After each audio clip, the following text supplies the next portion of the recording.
창세기 강의 97번째 시간으로 위기가 만들어낸 변화라는 제목으로 말씀을 보겠습니다. 인생 가운데 위기를 겪지 않는 사람은 아무도 없습니다. 문제가 생기고요. 그 문제를 자기 힘으로 해결할 수 없고요. 그 문제가 더 큰 문제를 만들어서 참 힘들게 만드는 그런 상황들이 생기죠. 그런데 인생 가운데 경험하는 이런 위기는 꼭 나쁜 것이 아닙니다. 위기가 없었더라면 자기가 살아오던 방식, 자기 고집을 절대로 포기하지 않았을 것이거든요. 인간은 다 자기 생각이 옳다라고 하는 그런 생각을 가지고 삽니다.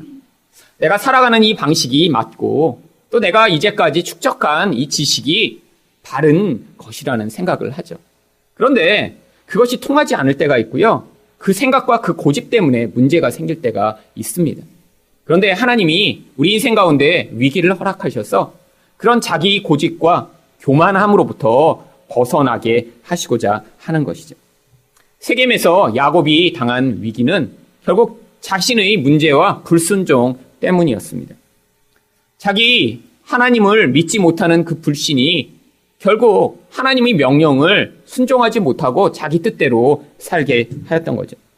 그런데 이런 결과로 말미암는 그 피해가 결국 고스란히 자기가 떠안게 된 상황이었습니다. 그렇게 위협의 상황에 처하자 그제서야 야곱이 자기 고집을 버리고 하나님의 인도하심을 순종할 수 있는 상황이 된 것이죠. 야곱은 이렇게 실패했지만 하나님은 우리 인생 가운데 그의 사랑과 개입을 멈추시지 않는다는 것이 이 복음의 핵심입니다. 여러분, 종교는 우리가 이렇게 실패하고 우리가 이렇게 못나고 우리가 잘못하면 그 신이 우리에게 화를 내기 때문에 우리가 열심히 그런 멋진 모습을 보이고 또 그 신이 우리를 기뻐할 만한 반응을 해야 된다고 이야기를 하죠. 그런데 우리 하나님은 그렇지 않다라고 하시는 것입니다. 복음은요, 우리가 실패하고 우리가 잘못을 저지르고 우리에게 문제가 있지만 하나님이 우리 인생을 향한 그 하나님의 개입과 은혜를 절대로 멈추시지 않는다는 것입니다. 그런데 하나님이 이런 위기가 우리 인생 가운데 일어나도록 허락하심으로 말미암아 옥적하신 것이 있습니다. 바로 우리의 본질이 변화되도록 하시고자 하는 것입니다. 오늘 말씀을 통해 위기는 어떤 변화를 갖고 오는지를 살펴보고자 하는데요. 첫 번째로 하나님의 말씀에 귀를 기울이게 합니다. 1절 상반절 말씀을 보겠습니다. 하나님이 야곱에게 이르시되 일어나 베델로 올라가서 거기 거주하며. 하나님이 왜 이제야 야곱에게 나타나 이 말씀을 하신 것일까요? 야곱이 세겜에 왔을 때 그때 빨리 나타나셔서 야곱아, 세겜에 살지 말고 베델로 와 라고 말씀하시지 않고 한참 시간이 지난 이때야 왜 나타나신 것일까요? 바로 이렇게 인간의 불순종과 하나님의 뜻에 거부하는 마음이 가득할 때는요, 하나님이 말씀하셔도 인간은 그것에 불순종하기 때문에 마음 가운데 이렇게 자기 고집이 꺾이고 자기 생각을 내려놓은 다음에야 하나님이 개입하신 것입니다. 여러분, 야곱이 원래부터 불순종하고자 하는 마음으로 가나안에 들어온 것은 아닙니다. 가나안에 가면 하나님이 인도하신 대로 잘 살아봐야지. 와, 하나님이 나를 이렇게 라반의 손에서 건져주셨네. 그것이 감사하고 또 그 감동이 마음에 있었을 것입니다. 그런데 세겜 땅에 들어와 보니까요, 이전엔 기대하지 않았던 풍요가 거기에 있었던 것이죠. 베델은 이렇게 산지에 있습니다. 이 세겜이라는 곳은 평야가 아주 풍요로운 곳이에요. 많은 양과 소와 염소들을 데리고 있는 이 야곱에게 있어서 베델이라는 곳은요, 불편한 곳이에요. 이후에 풍요를 보장받을 수 없는 곳이에요. 그런데 당장 눈앞에 펼쳐진 이 세겜이라는 곳은요, 와, 여기에 살면 훨씬 부자가 될 수 있겠구나 라는 그런 욕심을 자극한 곳입니다. 그런데 이렇게 욕심에 사로잡혀 있을 때는요, 하나님이 말씀하실 수 없었던 것이죠. 그런데 이런 자기 욕심이 만들어낸 그 위기 가운데 자기 힘으로는 그 문제를 해결할 수 없는 상황에 처하자 이제 하나님이 개입하시기 시작한 것입니다. 그런데 도대체 이 베델이라는 곳이 어떤 곳이길래 하나님이 자꾸 이 베델로 와야지 된다고 말씀하시는 것이죠. 이 베델은 바로 야곱이 하나님을 처음 만난 곳입니다. 창세기 28장 16절과 17절은 야곱이 하나님을 처음 만났을 때를 이렇게 기록합니다. 야곱이 잠이 깨어 이르되 여호와께서 과연 여기 계시거늘 내가 알지 못하였도다. 이에 두려워하여 이르되 두렵도다 이곳이여 이것은 다름 아닌 하나님의 집이요 이는 하늘의 문이로다 하고. 사실 야곱이 이렇게 자기 집을 떠나 밧단 아람으로 가고 있을 때는요, 인생이 실패했을 상황입니다. 사실 빈털터리로 집에서 쫓겨난 것과 마찬가지인 거죠. 형이 자기를 죽이려고 하니까요, 두려움 때문에 지금 도망치고 있는 상황인데 하나님이 그에게 찾아오신 거예요. 그리고 내가 너를 축복하겠다. 내가 너를 보호하겠다. 내가 너와 함께하겠다라는 이런 놀라운 은혜를 베푸신 것이죠. 바로 거기에서 이 야곱은 감동합니다. 아니, 자기와 같은 자에게 하나님이 이렇게 찾아오시고 함께하시다니. 내가 이전에는 나의 아버지와 할아버지를 통해 이야기만 듣던 그 하나님이 나를 기억하고 계시네. 큰 감동에 휩싸였던 것이죠. 그런데 그런 감동의 마음에 가득하자 그가 하나님께 어떤 서원을 했죠? 바로 하나님을 향해 이런 서원을 합니다. 창세기 28장 20절에서 22절이에요. 야곱이 서원하여 이르되 하나님이 나와 함께 계셔서 내가 가는 이 길에서 나를 지키시고 먹을 떡과 입을 옷을 주시어 내가 평안히 아버지 집으로 돌아가게 하시오면 여호와께서 나의 하나님이 되실 것이요 내가 기둥으로 세운 이 돌이 하나님의 집이 될 것이요 하나님께서 내게 주신 모든 것에서 10분의 1을 내가 반드시 하나님께 드리겠나이다. 이 서원의 내용의 첫 번째는 하나님이 나의 하나님이 되시겠다라는 거예요. 하나님만 섬기겠다는 것입니다. 하나님이 나의 인생의 주인이고 하나님이 말씀대로 살 것이며 하나님이 내 인생을 이끄시는 대로 내가 가겠다라고 하는 그런 결단이죠. 두 번째는 하나님의 집을 세울 거라고 얘기해요. 무슨 얘기예요? 하나님이 계신 곳에 함께 있으며 하나님만을 예배할 것이라는 그런 신앙의 고백이죠. 마지막으로 왜 11조를 드리겠다고 하는 것일까요? 자신에게 주어지는 모든 물질, 지금은 자기가 빈털터리지만 인생 가운데 허락하신 그 모든 물질이 내 힘과 내 노력과 나의 열심으로 얻어진 게 아니라 하나님의 은혜의 결과임을 그 11조를 통해 고백하며 물질의 주인이 우리 하나님이심을 그렇게 고백하는 인생을 살겠다라고 결심한 것입니다. 그런데 이 하나님의 약속대로요, 이 야곱이 가나안에 이렇게 멀쩡하게 돌아옵니다. 아니, 빈털터리로 갔다가 부자가 돼서 돌아오고요, 안전하게 돌아옵니다. 그런데 여기서 약속했던 이 서원을 하나도 지키지 않는 거예요. 왜 그랬죠? 이때 고백했던 이 고백은요, 그때 그런 영적 감동이 컸기 때문에 앞으로 자신이 당할 이런 상황 가운데, 유혹받지 않는 상황 가운데 그냥 고백한 거죠. 여러분, 이런 고백들 사실 청년 때 많이들 합니다. 여러분, 대학생들이요, 이렇게 많이 고민하는 게 있어요. 이게 대학생 때 이렇게 신앙이 이렇게 뜨거워질 때가 있거든요. 수련회도 열심히 가고 또 교회에서 훈련도 받고 또 교회 이렇게 많이 다니다 보면요, 자기가 신앙이 굉장히 좋아진 줄 알아요. 그래서 대학생들 나이도 얼마 안 된 애들이니까 그렇게 1, 2년 훈련받고 나면 리더도 세워줍니다. 거기서 한 4, 5년 다니면 이제 거기서 간사도 하라고 그래요. 그래서 교회도 열심히 나오면서 막 신앙이 뜨거워지면 하나님께 고백해요. 하나님, 제가 주님을 위해 살겠습니다. 나 인생 가운데 이 돈 같은 거 이거 아무것도 아니고요, 내가 우리 하나님을 위해 헌신하는 삶을 살겠습니다. 내 인생 내내 이렇게 열심히 하나님만을 예배하며 살겠습니다. 그런데요, 그게 자신의 모습인 줄 알았는데 이제 30대가 됩니다. 직장에 가고요, 결혼을 해요. 그런데요, 교회도 잘 나오기 힘들어요. 아기까지 생겨요. 교회는 가끔씩 사람들이 잊어먹을 것 같고, 그 다음에 목사님이 자꾸 전화하면 너무 미안해서 한 번씩 나와줘요. 그리고요, 이전엔 고백했습니다. 내가 하나님만을 헌신하고 이렇게 살겠다고. 근데 하나님 잘 기억이 안 나요. 그리고요, 내가 물질에 있어서도 우리 하나님이 주인이심을 고백합니다. 아니, 어떻게 이렇게 하나님께 헌신도 안 하고 사람들은 살지? 이렇게 생각했던 본인이 실제로 헌금하는 것에 굉장히 고민이 많아져요. 여러분, 뭐가 진짜의 모습이죠? 사실은 후자가 진짜의 모습입니다. 여러분, 대학생 때는 유혹이 그렇게 많지가 않아요. 대학생 때는 아직 돈 맛을 제대로 못 봤습니다. 돈이라고 해봐야 결국 부모님이 주시는 작은 용돈이죠. 아니, 월급을 받아봤나요? 그러니까 돈이 얼마나 강력하고 돈이 얼마나 매력적인지를 진짜 맛을 못 본 거예요. 그때는요, 얼마든지 하나님만 섬기겠다고 이야기할 수 있습니다.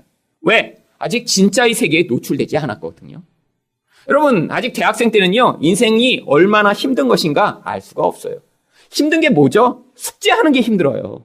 시험 보는 게 힘들어요. 아침에 일어나는 게 힘들어요. 여러분, 그런데요, 30대가 되면요, 그 정도의 힘든 거는 힘든 게 아닙니다. 아니, 나 혼자도 제대로 살기 힘든데 옆에 누군가 붙어 있는데 그 사람이랑 같이 사는 게 너무 힘든 거예요. 아니, 자식까지 생겨요. 도대체 그 자식을 내가 제대로 키울 수 없다는 사실을 발견하게 됩니다. 그런데 아기 안 키워본 엄마들, 여자들 다 뭐라고 고백하죠? 아니, 아기 키우는 게 뭐 이렇게 힘들어? 그 아기 그냥 이렇게 잘 키워주면 잘 자라는 거 아니야? 그런데 아기 키워보면요, 금방 생각이 바뀌어요. 여러분, 직장이요? 가서 그렇게 힘들 것 같아요? 아니에요. 가면 힘들어요. 자기 마음대로 되지 않습니다. 너무나 고통스럽게 만드는 상황이 계속 벌어져요. 여러분, 그런 상황이 되니까요, 진짜 자기가 예배하고 있는 대상이 누군지 이제야 드러나게 된 거죠. 야곱도요, 아직 이런 고통의 진짜의 상황을 아직 맛보지 못한 거예요. 영적 은혜를 한번 맛봤더니요, 그때 야, 이 정도면 내가 할 수 있겠지? 라고 하나님께 고백했는데요, 실제의 상황이 이렇게 벌어지고 유혹이 많으니까요, 그대로 반응할 수 없었던 것이죠. 그런데 하나님이 놀라운 것은요, 이렇게 그런 은혜를 잠깐 받았을 때 고백했던 그 고백의 자리로 야곱의 인생을 지금 끌어가고 계신 것입니다. 결국에는 왜? 그런 고백의 진짜 삶에서 이루어지는 것이요, 참 행복의 자리거든요. 여러분, 신앙이라는 것은요, 우리 삶에서 이렇게 일주일에 한 번 와 예배 드리는 자리에서 고백되는 것이 아닙니다. 우리 삶의 근본 안에서 영적인 근원이 바뀌지 않으면요, 우리 삶과 우리가 처한 모든 환경에 이런 신앙이 영향을 미치게 되어 있어요. 그런데 세상에서 하나님의 원리에 따라 하나님의 백성이 살지 않으면요, 그것이 우리에게 기쁨과 만족을 가져오는 것이 아닙니다. 끊임없는 문제와 끊임없는 고통과 끊임없는 갈등을 만들어내게 되어 있죠. 하나님은 그래서 우리를 향해서도 지금 계속 베델로 부르고 계신 거예요. 그런데 우리 또한요, 세겜이 훨씬 살기가 좋습니다. 왜? 여기가요, 나에게 풍요를 약속하고 있거든요. 여기 살아야 편리할 것 같거든요. 이 세겜이 나에게 좋아 보이거든요.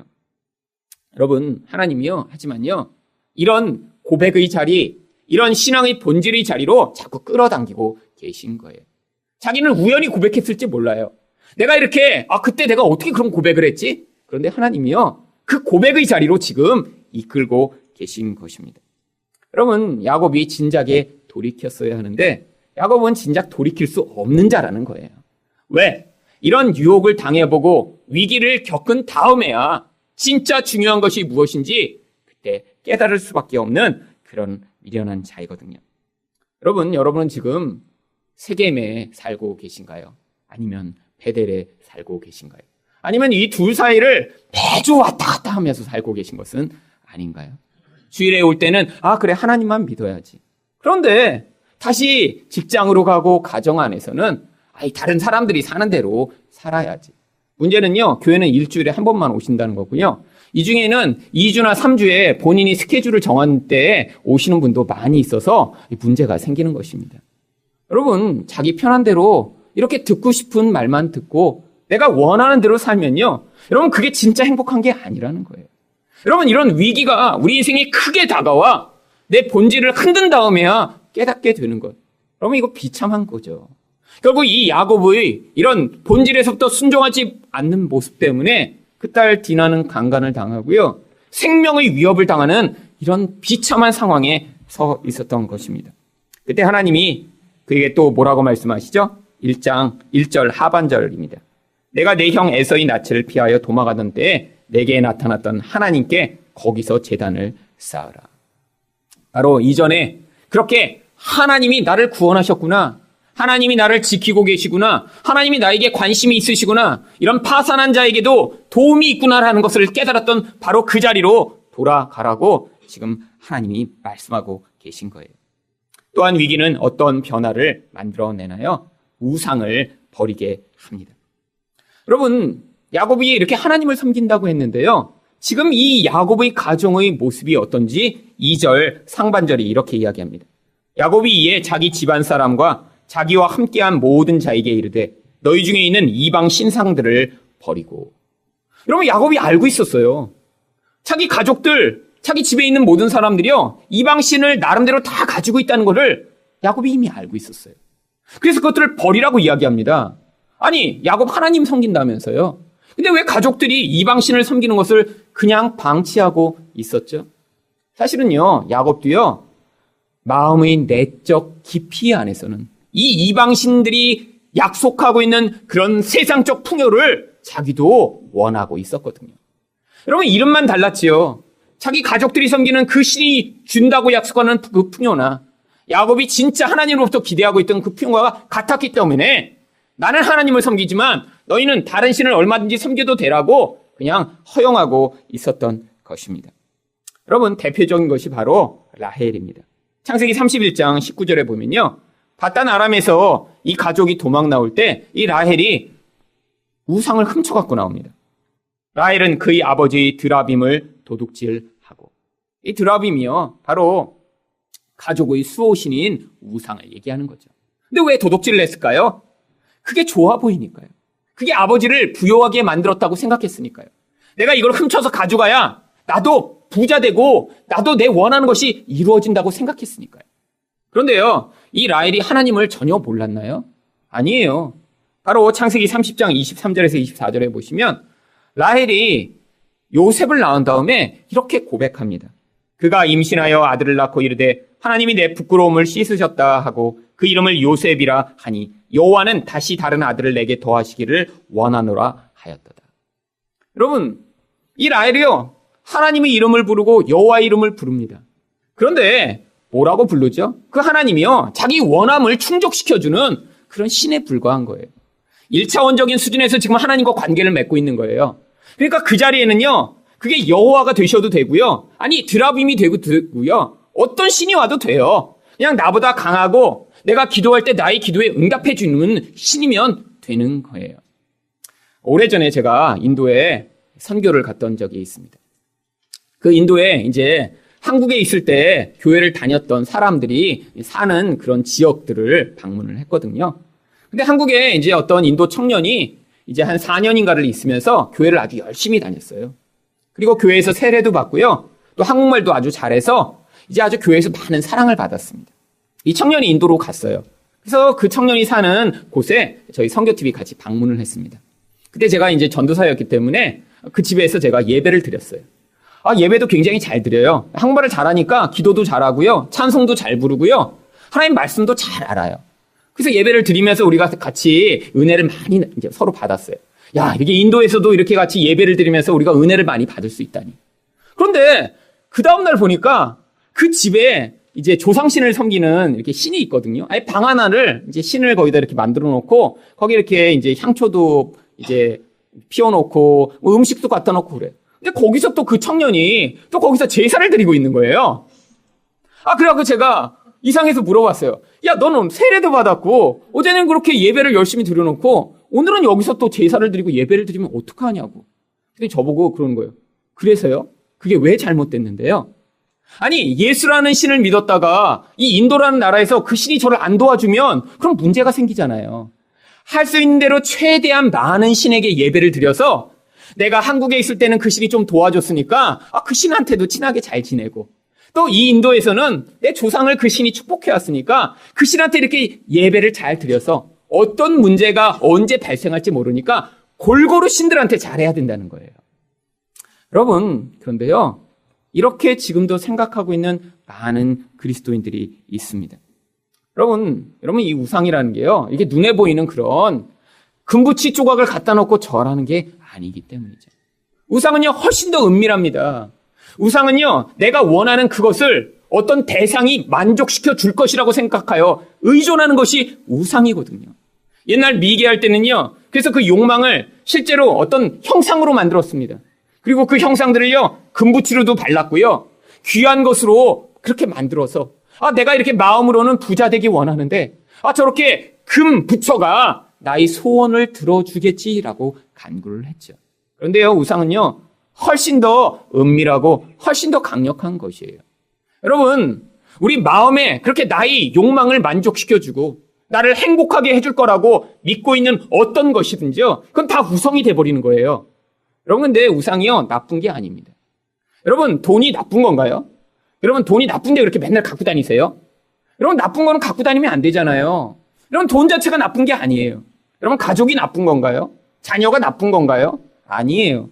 그런데요, 그런 돈이나 가족이나 자녀도요, 그게 하나님의 자리를 대체해서 그게 나의 행복의 이유가 되고 나의 만족의 근원이 되어버리는 순간 그게 우상이 되면서 나쁜 게 되어버리는 거예요. 여러분, 이 인간의 근원적인 우상숭배적 경향은요, 자기 기질과 모습에 따라 끊임없이 다양한 우상들을 자기 안에 추구하고 있습니다. 여러분, 대표적인 이런 내적 우상들이요, 바로 성경은 명확하게 그 우상이 무엇이다라고 우리에게 이야기해주고 있지 않지만요, 이런 사람들의 모습을 통해 인간이 어떠한 것을 자기의 의존의 대상으로 삼고 있는지를 우리는 추적할 수 있습니다. 그런데요, 이것들을 끊임없이 인간은 계속해서 만들어내고자 하는 거예요. 여러분, 사실 사람이 이렇게 가장 추구하는 내적 우상 가운데 가장 강력한 우상은요, 사실은 쾌락이라고 하는 우상입니다. 여러분, 사람 따라 이 쾌락을요, 그래서 간절하게 원하는 사람이 있어요. 자기 쾌락을 얻기 위해서요, 끊임없이 몸부림칩니다. 이 쾌락을 자기 안에서 가장 중요한 것으로 추구하는 사람은요, 그래서 이 쾌락을 자기가 얻지 못하게 되면요, 화가 나고요, 불편해져요. 여러분, 근데 쾌락이라 해서 꼭 나쁜 건가요? 여러분, 그 쾌락이요, 자기 삶을 주도하는 순간이요, 다른 모든 것들이요, 그 우선순위에서 밀려버리는 거예요. 사실요, 젊은이들은 대부분 이 쾌락을 자기 우상으로 지금 섬기고 있습니다. 예배요? 예배도 두 번째예요. 내가 주일날 더 많이 자는 게 훨씬 더 중요해. 그러니까 사실 주일날 계속해서 갈등하는 거예요. 시계 보면서 조금만 더 자자, 조금만 더 자자 그러고 깜빡 잤는데 11시. 이런 게 지금 쾌락의 우상이 여러분을 지배하기 때문에 나타나는 전형적 증상입니다. 여러분, 그런데 이게 심해지면 어떻게 되죠? 관계를 파괴하고 자기에게 주어진 모든 것들을 파괴하면서까지 그것들을 추구하게 되는 거예요. 대표적인 게 도박에 물든 사람이죠. 여러분, 이 도박을 하면 나쁘다는 거 다 압니다. 근데 내면으로 그 우상이 자기를 지배하고 끌어가고 있기 때문에요, 멈추지 못하는 거예요. 액수가 점점 커지고요, 그것 때문에 자기가 부끄러움을 당하고요, 고통을 당해도요, 멈추지 못하는 거죠. 그게 우상의 힘입니다. 자기 내면에서 그 사람을 지배해서 점점 파괴하는 영향력으로 만들어내는 거예요. 어떤 사람은요, 권력, 힘이라는 것을 우상으로 추구해요. 여러분, 이 권력을 추구하는 사람은요, 자기 주어진 모든 기회와 모든 관계를요, 자기 힘을 높이는 기회로 삼고자 하는 거예요. 남들이 보면요, 그래서 욕심쟁이처럼 보입니다. 늘 자기 주장이 되게 강해요. 어떤 일을 하면요, 자기가 꼭 말한 대로 돼야 돼요. 근데 남이 자기 말에 반대를 하면요, 화가 나기 시작합니다. 그리고 그 분노를 다양한 방식으로 표출해요. 근데 그 이유가 뭐죠? 내 말이 통하기를 원하는 거예요. 내 말대로 사람들이 말을 듣기를 원하는 거예요. 그래서 내가 원하는 대로 뭔가 돼야 돼요. 회사에서도요, 내 뜻에 반대하는 사람이 있으면요, 그를 비난하기 시작합니다. 그를 적대시하고요, 공격하기 시작해요. 그런데 이런 사람이요, 사장이면 그래도 괜찮습니다. 대부분 사장이 원하는 대로 사람들은 따라오게 돼 있거든요. 왜요? 두려우니까요. 그런데 이런 사람이 회사의 말단으로 들어가면요, 문제를 일으키다 나중에 뭐라 그래요? 내 더러워서 못해 먹겠다. 그리고 사업을 한다고 뛰쳐나와요. 여러분, 결국에 남의 말을 들을 수 없고 내 뜻대로 모든 게 되어야 하는 이 무서운 힘에 대한 욕구, 이게 우상이 되는 거죠. 어떤 사람은요, 안정이 우상입니다. 자기 삶에서 내가 만들어온 내 틀, 내가 만들어온 이 안락한 상황들이 조금이라도 변경되는 게 싫어요. 그래서 일단 뭐가 만들어지고 그 상황에서 자기가 편안하다고 느끼면요, 절대로 안 바꿉니다. 집을 한번 이사 가면요, 거기서 30년 그냥 쭉 살 수 있어요. 자기가 이렇게 정리해놓은 그 스타일대로 먼지가 이렇게 쌓일지언정 안 바꿔요. 내가 이렇게 익숙한 그 틀대로 늘 살아야 돼요. 여러분 가운데 교회 오셔서 내가 앉는 자리에 누가 앉으면 이렇게 불편해. 저 사람 내가 이렇게 여기 맨날 앉는 거 못 봤나? 이런 마음이 드는 사람이 바로 안정의 우상을 추구하는 사람이에요. 아니, 난 그 자리에 앉아야 편안해. 그래, 이것저것 앉아봤어요. 그랬더니 그 자리가 제일 편안해. 목사님하고도 적정한 거리가 있어서 자기를 잘 안 쳐다봐. 그리고 거기서는 그래도 소리는 들려. 그러면서 남도 관찰할 수 있어. 그래서 자기가 적절하게 찾아낸 그 자리가 있는데, 그래서 그 자리에 앉으려고 일찍부터 와서 맨날 앉았는데, 어떤 사람이 그걸 못 알아채고 눈치 없게 앉아버린 거예요. 그럼 화가 나는 거예요. 저놈의 인간이. 그래서 그 다음은 그 주변에 바싹 앉아갖고 불편하게 한 다음에, 그 다음에 항상 조금 더 일찍 가서 그 자리를 독점하는 거죠. 그래서 아무도 그 자리를 앉지 못하게 해서 내 자리를 지금 확고하게 만든 거예요. 여러분, 이게 우상입니다. 자리 하나처럼 보이지만요, 삶이 많은 영역이 그래요. 그래서 남이 뭔가를 바꾸고자 하면 되게 힘들어해요. 남이 옷차림도 그래서 그 사람은요, 평생 똑같은 옷을 입습니다. 사실 제가 그래요. 여러분, 제가 양복 색깔 다른 거 입는 거 보셨나요? 앞으로도 여러분은 못 보실 거예요. 그럼 저는 이 색깔이 맞아요. 제가 생각할 때 제일 좋아요. 그래서 기껏 바꾸는 게 넥타이 바꾸는 거죠. 그거는 뭐 조금씩 달라져도 괜찮으니까. 저는 이 안정이 제 안에 너무너무 중요합니다. 그러니까 자꾸 알아요. 아, 이 안정을 하나님이 추구하지 못하도록 개척교회 시킨 거구나. 맨날 고백하는 거예요. 이 개척교회가 불안할 때마다 아, 하나님이 또 내 우상을 지금 뒤흔들고 계시네? 앞으로 어떻게 될지 몰라요. 사실은 제가 이 교회 하면서 막 욕심이 지금 많지는 않습니다. 저는. 뭐 제 교회가 막 한 2,000명쯤 됐으면 좋겠다. 이런 마음 솔직히 없어요. 제 마음에 딱 그런 생각이 혹시 들면요. 먼저 드는 생각이 뭔지 아세요? 얼마나 불편할까? 사람이 이렇게 많아지면 얼마나 힘들까? 아니, 그 사람들 다 기쁘게 하려면 얼마나 피곤할까? 사실 그게 먼저 이렇게 제 안에 떠오르기 때문에 차라리 지금이 훨씬 낫다고 생각이 들어요. 여러분, 근데 그게 하나님 뜻일까요? 아니에요. 제 안정을 추구하는 기질에서 나온 잘못된 반응입니다.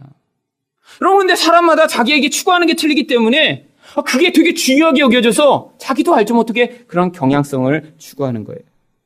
어떤 사람은요, 인정이라는 우상을 가지고 있습니다. 남이 자기에게 평가하는 게 너무너무 중요해요. 근데 이런 사람의 특징이 있어요. 굉장히 착해요. 그래서 남이 이렇게 얘기하면 맞아 그렇게 해요. 우리 사장님 말씀이 옳습니다. 또 밑에 사람이 얘기하면 또 밑에 사람 말도 그래. 네 말도 그라. 그래서 누구에게나 친절하고요. 누구 말대로나 다 해요. 그런데요, 이렇게 하다 보면 어때요? 인생이 피곤해져요. 아니, 한 사람 말만 들어서 인생을 살 수 있나요? 결혼하면요, 반드시 여러 사람의 말을 들어야 됩니다. 자기 부모님 말도 들어야 되고요. 자기 아내나 남편 말도 들어야 되고요. 심지어 나중에 자식이 원하는 것도 있어요. 근데 이 사이에서 막 갈등이 시작되는 거예요. 어떻게 돼요? 사지가 찢어지기 시작합니다. 중간에서 착하게 살아서 남을 기쁘게 하기 여태까지 살아서 남이 얘는 너무 착해. 얘가 있어야 정말 좋아. 또 얘는 어떻게 이렇게 남하고 갈등도 한 번도 없지? 어떻게 이렇게 늘 시키는 것마다 잘하지? 얘가 없으면 일이 안 돼 도대체. 여태까지 자기를 희생해서 열심히 일했거든요. 근데 왜 열심히 일했어요? 칭찬 들으려고. 칭찬 듣는 게 너무 중요했기 때문에 그걸 위해서 몸부림치며 살았던 거예요.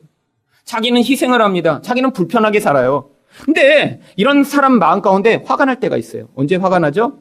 여러 사람을 동시에 만족시켜야 할 때 화가 나기 시작합니다. 예를 들면 교회 올 때 그래요. 교회 이렇게 목사님이 뭘 시켰는데 내가 일찍 가서 해야지. 그런데 목사님을 위해 이제 기쁜 마음으로 하려고 그랬는데 그러면 이 일을 잘하면 목사님이 우리 집사님 너무 수고하셨어요. 이런 말 해주겠지? 그랬는데 일찍 가려고 그랬는데 자꾸 옆에서 아내가 불편하게 해서 늦게 가요. 화장 조금만 더 해. 근데 늦었어. 그럼 자꾸 마음에 화가 나는 거예요.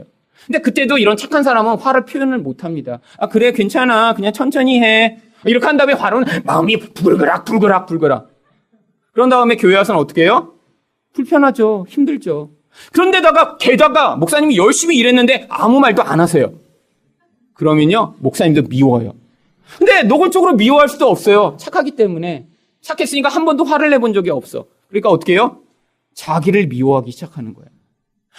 이런데도 내가 어떻게 한마디도 못했지? 어떻게 나는 이렇게 바보 같지? 그래서 이런 사람이 우울증에 걸립니다. 화가 나니까요. 표출을 한 번도 못 셌으니까요. 여러분, 우리 안에서 이런 일들이요, 끊임없이 움직이면서 사람이라는 존재와 관계를 만들어가는 거예요. 여러분, 그렇기 때문에요, 우리가 뭔가 하나 하려고 그러면요, 힘든 거예요. 여러분, 예를 들어 오늘 야외 목장 하자고 그랬어요. 여러분, 이 야외 목장 하자고 그러면요, 이 쾌락 우상을 추구하는 사람은 어떤 반응을 하는 줄 아세요? 이런 특별한 기회가 왔으니까 오늘 아주 짜릿하게 한번 놉시다. 우리 특별한 데 가서요, 맛있는 거 먹으면서 아주 재밌는 시간을 보내야 돼요. 이런 특별한 기회를 어떻게 그냥 날려버릴 수 있어요?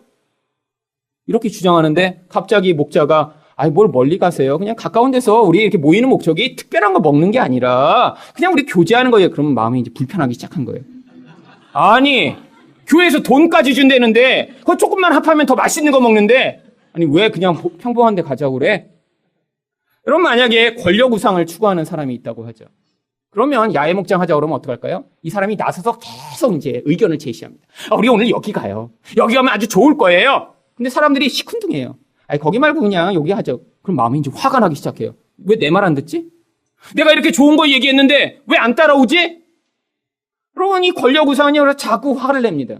그리고 자꾸 이건 노골적으로 표출하는 경우가 많아요. 내가 하자는 대로 하자니까요. 여기가 좋다는데 왜 자꾸 안 해?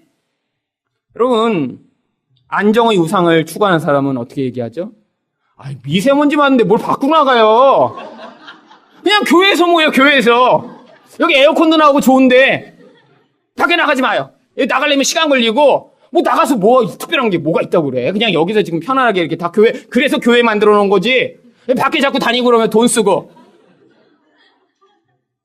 여러분, 인정의 우상을 추구하는 사람은 어떨까요? 우리 집사님 말씀도 옳아요. 권사님 말씀도 옳아요. 그냥 원하는 대로 하세요. 저는 아무거나 괜찮아요. 여러분, 웃으시지만 이게 현실이죠? 여러분, 이런 야외 목장 어떻게 하든 관계없습니다. 여러분, 근데 이 야외 목장이 문제인가요? 여러분, 교회 내에서도요, 끊임없이 이 우상이 충돌하기 시작하는 거예요. 여러분, 어떤 사람은요, 내면에서부터 제가 뭘 하자 그러면 자꾸 불편한 사람이 있어요.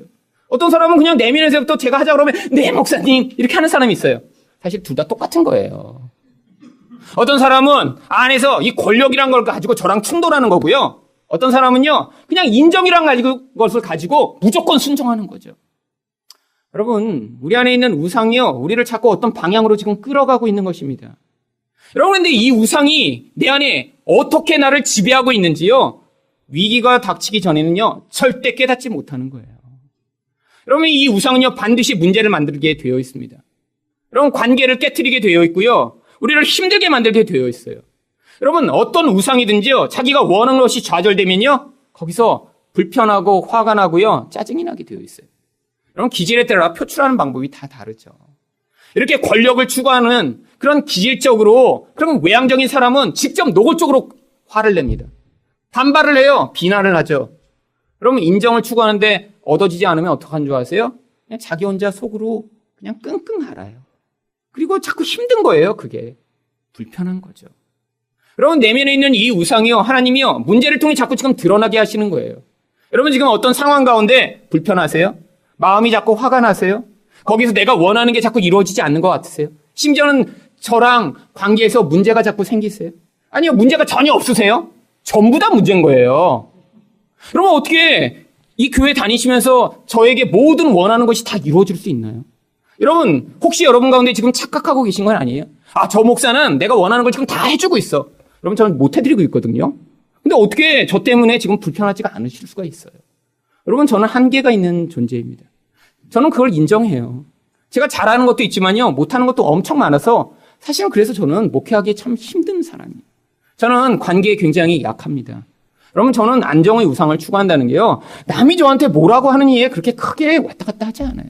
사람들에게 인정받기 위해서 막 몸부림치는 것보다 내 안정을 지키는 게 훨씬 더 중요합니다. 남들이 볼 때는 저 목사는 욕심이 없는 것 같아. 욕심이 없는 게 아니라요, 권력욕이 적은 거죠. 여러분, 저는 안정을 추구하기 때문에 그렇게 처음부터 크고 거대하고 멋진 거, 그런 것보다 내가 편안한 게 훨씬 더 좋은 거예요. 여러분, 이 모든 것이 저희 약점인데, 그러니까 저랑도 여러분은 항상 불편할 수밖에 없어요. 그런데 거기서 뭘 발견하셔야죠? 우상이 우리 안에서 얼마나 강력하게 우리에게 영향을 미치고 있는가를 발견해야 하는 것입니다. 여러분의 삶에서 자기 우상이 무엇인가 발견하지 못하고요, 그 영향력을 미치지 못하면요, 계속해서 여러분과 여러분 관계된 사람들은요, 우상 숭배에 매여 있을 수밖에 없어요. 여러분, 야고보의 가족들의 모습을 한번 보시죠. 4절 말씀입니다. 그들이 자기 손에 있는 모든 이방 신상들과 자기 귀에 있는 귀고리들을 야곱에게 주는지라 야곱이 그것들을 세겜 근처 상수리 나무 아래에 묻고. 여러분, 하나님을 섬긴다고 하는 이 야고보의 가정, 아니, 그 당시에 유일한 하나님의 백성이었는데 가족들은 다 이방 신상들을 섬기고 있었고요, 귀걸이들을 다 하고 있었어요. 여러분, 이 귀걸이는요, 단순한 귀걸이가 아닙니다. 그 이방 신상을요, 귀걸이 형태로 작게 만들어 몸에다 지니고 다니던 그런 부적과 같은 거죠.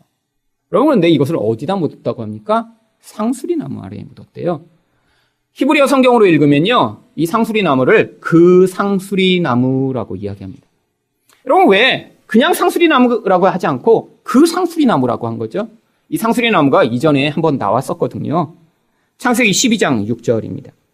아브라함이 그 땅을 지나 세겜 땅 모래 상수리 나무에 이르니 그때 가나안 사람이 그 땅에 거주하였더라. 여러분, 세겜 사람들이요, 어떤 상수리 나무를 가지고 그 상수리 나무를요, 모래 상수리 나무라고 불렀어요. 이 모래는요, 선생님이라는 뜻입니다. 여러분, 어떤 나무를 향해 왜 선생님이라고 부르죠? 여러분, 바로 한국에서 옛날에 있었잖아요. 마을에 아주 커다란 나무가 있으면요, 사람들이 그 나무를 자기 신령으로 섬겼어요. 그게 바로 성황당이죠. 바로 이 세겜 사람들은요, 우상 숭배자들이었던 거예요. 바로 거기에 있는 큰 나무 앞에서 맨날 절하고 맨날 기도하면서 내 소원을 이루어주세요 라고 그렇게 신을 섬기던 우상 숭배자들. 그래서 바로 그 자리에다가 그 귀고리와 이방 신상들을 묻어버린 것입니다. 우리 가족은 더 이상 이런 우상 숭배하는 자가 아님을 그 세상의 가장 우상 숭배의 한복판에다 묻어버리고 떠나고자 한 거죠. 여러분 가정에서도 마찬가지입니다. 여러분 교회 다니고 있다고요? 다 이렇게 하나님만을 예배하고 있나요? 여러분 집에서 여러분 자녀들과 하는 대화가 사실은 여러분이 진짜 뭘 섬기고 있는지를 보여주는 내용입니다. 여러분 아내와 늘 돈 문제 가지고 맨날 싸우고 돈 문제만 얘기하고 계세요? 사실은 그 가정의 진짜 하나님은 돈인 거예요. 여러분 사람 따라 자기 안에 있는 게 말로 표현되고요. 반응으로 나와요. 여러분 삶에서 늘 돈 때문에 지금 화가 나고 불편하고 힘드세요? 그럼 진짜 여러분 마음의 안정의 근원이 눈에 보이는 바로 그것인 거예요. 여러분 그런데요. 우리가 모두 야곱과 같은 자기 때문에 눈에 보이는 그런 내 우상에서 스스로는 벗어날 수가 없습니다. 그런데 우리 자녀들도 마찬가지예요. 여러분 자녀들이 태어날 때부터 조금 더 그렇게 하나님에게 온전히 헌신된 아이들이 태어나나요? 아니에요. 기본적으로 세상에 살아가면서요. 그 우상 숭배의 영향을 받으며 내면 안에 있는 그 욕망이 점점 강화되게 되어 있습니다. 그런데 그런 신앙을 전수하는 건요. 부모에게 맡겨진 것이라는 거예요. 여러분 저희 신앙의 뿌리도 사실 저희 부모님에게 많이 영향을 받았습니다. 여러분 20대 때 저희 집이 망하면서요. 저희 어머니가 이 신앙적으로도 아주 큰 결단을 하셨어요. 본인은 열심히 기도하시고 했지만 저희 집이 이렇게 확 망해버리고 나니까요. 그냥 그 본인의 신앙만으로 우리 가족을 이끄실 수 없다고 하니까요. 이제 가정 예배를 이제 매일같이 드리자고 하신 거예요. 한 명도 빠지면 안 돼요. 근데 다 성인들이었는데 같은 시간을 찾기가 너무 어려웠던 거예요. 저희 아버지는 새벽에 한 4시 반쯤 되면 새벽 기도를 가십니다. 그러니까 아버지도 계실 때가 있어야 돼요. 저희도 모두 있어야 돼요. 그래서 새벽 그 예배를 결정한 게요. 저희 가정 예배를 새벽 4시에 드리기로 결정을 했어요. 물론 반발을 했죠. 제가 제일 많이 반발했습니다. 아니 이거 상식적으로 말이 안 된다고. 가정 예배를 드리기 위해서 4시에 전부 깨우면 어떻게 하냐고. 근데 저희 어머니가 그때 너무 강하게 결단을 하셨어요. 얼마나 화가 났든지요. 맨날 일어나갖고 정말 일어나기 싫어서 누워있으면요. 정말 아침에 계속 깨우시는 거예요. 근데 또 그렇게 일어나서 예배를 드리다 보니까요. 은혜를 받았어요. 그렇잖아요. 가족이 힘든데 같이 모여서 이렇게 예배 드리다 보니까 기도도 같이 하게 되고 말씀 가운데도 은혜를 받고 그러면서 막 힘든데 또 은혜 받으면서 그렇게 새벽 예배를 드렸던 거예요. 그래서 그 위기를 저희가 같이 지나갔습니다. 오래 힘들었지만요. 하나님의 은혜가 우리 가정 가운데 있으며 그 신앙이 제게도 영향을 미친 거죠. 제가 결혼하고 이제 아이들을 키우면서도 그래서 늘 그런 생각을 했습니다. 우리 아이들한테도 이렇게 예배를 반드시 가르쳐야겠다. 그런데요, 결혼해서 살다 보니까 그게 쉬운 게 아니더라고요. 그럼 일상에서 그렇게 아이들과 맨날 예배 드린다는 거예요. 특히 아이들이 어리니까요. 처음에 여러 번 시도했어요. 아이들이 막 그렇게 앉아있는 것도 힘들어하는 거예요. 그리고 점점 바빠지니까요. 시간을 맞추기가 점점 어려워지는 거예요. 그래서 했다가 그만뒀다 얼마나 많이 했는지 몰라요. 이렇게 매일 하는 건 힘드니까 그럼 우리 토요일 저녁만이라도 하자. 근데 토요일 저녁에 제가 제일 바쁜 날이거든요. 그러니까 제가 자꾸 빼먹게 되는 거예요. 그럼 주일 저녁에 하자. 주일 저녁은 일주일에 제가 제일 힘든 날이거든요. 그래서 또 주일 저녁에 빼먹는 거예요. 그래서 했다가 말았다를 좀 오랫동안 반복했습니다. 네, 몇 주 전에 제가 그런 생각이 들었어요. 아니, 우리 교인들을 위해서는 이렇게 말씀 좀 더 가르치기 위해 설교하고 훈련시키고 묵상 적어서 보내고 그렇게 하면서 우리 아이들한테는 이 복음을 심어주지 않으면 이 아이들 나중에 어떻게 자랄까? 그러고 막 이렇게 절박한 마음이 갑자기 드는 거예요. 그래갖고 그냥 저녁에 얘기했어요. 야, 이제 내일부터 너네들이랑 아빠랑 항상 그래도 같이 일주일에 서너 번은 있는 날이 그래서 아침 7시니까 7시에 우리가 하자. 그때는 한 말 안 하더라고요. 그냥 마치 못 들은 척. 그래서 그래? 뭐 다 그때는 다 일어나니까 하자 그랬는데 아침에 일어나서 자 이제 7시야 모여 그랬더니 왜? 그래서 어제 얘기했잖아. 우리 같이 아침에 이제 성경 보자고. 근데 이 시간이 제일 바쁜 시간인데 화를 내기 시작하는 거예요. 그래서 이미 예상을 했습니다. 왜냐하면 제가 오랫동안 화냈었거든요, 옛날에. 그래도 4시가 아니니까 그 정도일 줄은 몰랐죠. 그래서 그냥 제가 화를 꾹 억누르면서 제가 거기서 화내면 이제 못하는 거예요. 그렇잖아요. 그냥 이게 이렇게 하고 이제 거기서 나오면 그 다음에 자 이제 읽어 성경 이러고 무슨 성경 읽기가 되겠어요. 꾹 누르면서 그래도 어제 얘기했잖아 아빠가. 그럼 이제 앉아. 근데요 그 다음 날도 또 화내는 거예요. 아니 그 전날까지는 맨날 7시에 놀았어요. 책 읽고 놀고 비행기 놀이 하는데 갑자기 제일 바쁜 시간에 왜 불렀느냐는 거예요. 매일 이유가 달라요. 자기 원래 7시 반에 일어났대요. 근데 이것 때문에 30분 일찍 일어나서 너무 피곤해서 하루를 못 살겠다는 거예요. 그 전날은 6시 반에 일어나서 놀았거든요. 일주일을 싸웠으면 일주일을. 제가 꾹 참았어요. 싸우면 절대 이거 못한다 계속. 싸웠더니요. 이제 한 놈이 괜찮아지니까 다른 한 놈이 불평하기 시작했어요. 한 3주쯤 되니까 이제 불평이 줄어들더군요. 근데 하나님이 왜 지금 이 마음을 주셨는지를 알았어요. 예전에는요, 성경 읽어도요, 무슨 말인지 몰라요. 이거 무슨 말이야? 단어를 이해를 잘 못해요. 어렵대요. 그러니까 가르치는 게 안 되고 너무 힘들었어요. 그런데 이제 저희 아들도 이제 그래도 초등학교 고학년쯤 돼가잖아요. 그러니까 제가 읽고 나서 물어보면요, 답을 해요. 어떤 때는 디모데반 할 때보다 더 훌륭한 답이 나와요. 와, 그래서 제가 깜짝 놀랐어요. 옛날에는 안 되던 게 지금 이제 될 때가 돼서 하나님이 이게 필요해서 시작하게 하신 거구나. 그렇게 옛날에는 복음을 가르치려고 했는데 안 됐는데 그것도 타이밍이 있구나. 그래서 지금 이제 아이들과 아침마다 하고 있습니다. 왜요? 힘들죠. 저도 그 시간에 채비하고 그 시간에 신문 보는 게 훨씬 편하거든요. 좋거든요. 그런데 더 중요한 이 신앙을 삶으로 공유하기 위해서는요. 저도 희생해야 되고 아이들도 희생하면서 해야 되기 때문이죠. 여러분, 우상숭배는 반드시 무엇을 가져오나요? 바로 우리를 부정하고 더럽게 만듭니다. 그래서 2절 하반절에 야곱이 이렇게 이야기를 합니다. 자신을 정결하게 하고 너희 의복을 바꾸어 입으라.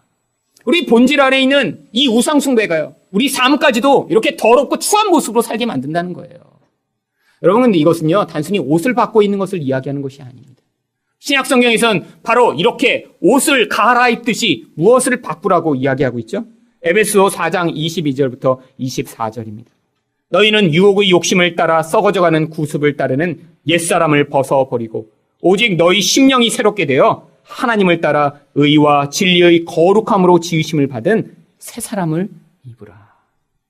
여러분, 세상 사람들은요, 자기 욕망대로 살기 때문에 관계를 깨트리고 남과 경쟁하고 문제를 만들어냅니다. 그런데 우리 안에서 이렇게 새롭게 바꾸어 입어야 할 것이요, 바로 의와 진리라고 하는 하나님의 뜻을 따라 우리 본질이 새롭게 되어야 한다는 거예요. 여러분, 이러기 위해서 필요한 게 뭐죠? 여러분, 언제 옷을 바꿔 입으세요? 너무 더럽구나. 이게 문제가 있네? 이렇게 할 때 갈아입으시잖아요. 여러분, 우리에게도 이게 똑같은 일이 벌어진다는 거예요. 내가 살아오던 방식이 문제가 있고 이게 더럽다는 걸 인지를 해야 돼요. 그때 하나님, 나의 이 더러운 것들을 십자가에 못 박습니다. 내 안에 새 사람을 시작하셔서 이 새 사람으로 말미암아 살아가는 자가 되도록 은혜를 베풀어 달라고 하는 그런 은혜에 대한 간구가 시작되는 것이죠. 마지막으로 위기는 어떤 변화를 만들어내나요? 하나님만을 예배하게 합니다. 3절 말씀입니다. 우리가 일어나 베델로 올라가자 내 환난 날에 내게 응답하시며 내가 가는 길에서 나와 함께 하신 하나님께 내가 거기서 제단을 쌓으려 하노라. 여러분, 베델이라는 곳이 세겜보다 높은 곳에 있기 때문에 올라가자라고 이야기합니다. 근데 사실 이 세겜에서 베델까지요, 멀지 않아요. 지금 이스라엘에 가면요, 그 거리가 한 50km도 안 됩니다. 그러니까 자동차로는요, 1시간도 안 돼서 갈 수 있는 거리예요. 걸어가도요, 이런 짐승과 가족을 데리고 가도요, 3일길이면 갈 수 있는 아주 가까운 거리입니다. 여러분, 옛날에 야곱이요, 바단 아람에서 도망할 때는요, 하루에 60km씩 도망갔어요. 그런데 지금 50km밖에 안 돼. 그 속도로 베델에 왔으면 하루면 올 수 있는데 지금 안 오고 있는 거예요. 왜죠? 세상의 풍요가 너무 좋으니까요, 하나님께로 가기를 싫어하는 것입니다. 여러분, 학자들 가운데는요, 이 야곱이 세겜에 머물렀던 기간이 10년 정도가 되리라고 추측을 하고 있습니다. 성경에 명확하게 써있지는 않은데요, 대충 디나이 나이와 추정을 하면 그 정도 될 거라고 추측을 해요. 여러분, 10년 동안이나 이렇게 하나님의 명령을 거부하고 자기 뜻대로 살고 있으면서도 그걸 몰랐던 것이죠. 여러분, 그렇게 베델로와의 신앙의 고백을 하고 제단을 쌓는 거요, 이게 바로 하나님이 이전에 자기 아버지와 할아버지의 삶에서 요구하셨던 일입니다. 창세기 12장 7절에 보시면요, 아브라함이 바로 그 일을 했어요. 여호와께서 아브라함에게 나타나 이르시되 내가 이 땅을 네 자손에게 주리라 하신지라 자기에게 나타나신 여호와께 그가 그곳에서 제단을 쌓고, 그뿐 아니라 이삭도요 제단을 쌓습니다. 창세기 26장 25절이에요. 이삭이 그곳에 제단을 쌓고 여호와 이름을 부르며 거기 장막을 쳤더니. 이제야 야곱이요 자기 신앙 선조들의 그 신앙처럼 하나님만을 예배하는 자리로 점차 변화돼 가고 있는 것이죠. 물론 야곱이요 제단을 쌓은 게 여기가 처음이 아닙니다. 이전에도 제단을 쌓았다고 그래요. 창세기 33장 20절 보세요. 거기에 제단을 쌓고, 거기는 어디예요? 세겜입니다. 여러분, 거기 제단을 쌓고 하나님의 이름도 엘엘로헤 이스라엘이라고 불렀어요. 그런데 그 세겜은 안 된다는 거예요. 세겜에 제단을 쌓은 이유는 뭐죠? 하나님도 섬기며 세상의 그런 풍요와 쾌락도 얻어내는 양다리를 걸치는 거죠. 이건 안 된다는 거예요. 여러분, 절반만 순종한 것입니다. 여러분, 절반의 순종은요, 하나님은 불순종이라고 여기세요. 여러분, 이거 버려야지만 하나님이 주시는 진짜 축복을 얻을 수 있는 거예요. 여러분, 축복이라는 건요, 하나님 생명만이 내 인생의 유일한 가치며 중요성이 있다는 걸 고백하는 거예요. 여러분, 예배가 바로 그 자리입니다. 우리가 이 자리에 와서 하나님, 저는 여전히 세겜이 좋습니다. 그런데 하나님, 제 영혼 안에서 정말 하나님의 복과 하나님의 은혜가 중요한 것임을 제가 알고 믿게 하여 주시옵소서라고 간구하고 기도하며 그것을 삶으로 고백해내는 자리가 우리가 함께 드리는 예배의 자리인 것입니다. 이렇게 하나님께 순종해 세겜으로 떠났더니 어떤 결과가 나타났나요? 5절 말씀입니다. 그들이 떠났으나 하나님이 그 사면 고울들로 크게 두려워하게 하셨으므로 야곱의 아들들을 추격하는 자가 없었더라. 여러분, 야곱이 한 게 뭐죠? 하나님께 영적 반응을 한 것인데. 여러분, 주변이 상황이 변합니다. 여러분, 이게 우리 인생에 나타나는 일이에요. 여러분, 우리는 상황을 바꿔달라고 맨날 기도해요. 하나님, 이 상황을 바꿔주세요. 우리 남편을 바꿔주세요. 제 아내를 바꿔주세요. 부모님을 바꿔주세요. 아니요, 내 직장 상사를 바꿔주세요. 아니에요. 하나님은요, 그 상황을 통해 우리 본질이 이렇게 세겜으로부터 베델로 예배하는 자로 변화되기를 원하시는 거예요. 우상 숭배에서 떠나기를 요구하고 계신 거예요. 여러분, 거기에서 우리가 영적으로 반응하면요, 하나님이 이 상황을 바꿔주십니다. 왜? 성도에게 있어서 이런 상황들은요, 우리를 고통하게 하고 힘들게 하는 목적이 아니라 하나님께 순종하며 반응하게 만드는 그런 기회로 하나님이 허락한 것이기 때문입니다. 여러분, 인생 가운데 당하는 이 위기와 문제들을 통해 이렇게 하나님을 예배하는 자로 변화되시기를 예수 그리스도 이름으로 축원드립니다.